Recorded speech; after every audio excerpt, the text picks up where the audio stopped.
Welcome to Drawliper channel, and in today's video I am going to show you how to add weather widget on Android. Now the first thing you have to do is touch and hold on the home screen and then tap on widgets. From here scroll down.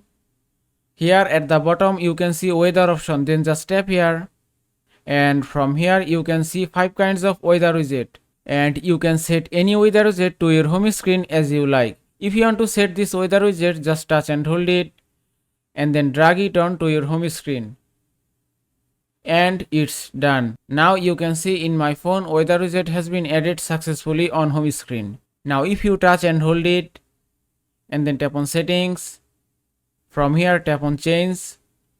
Now if you tap on this icon, now from here you can add current location to your weather widget. Now if you go back, now from here you can change your weather widget background color.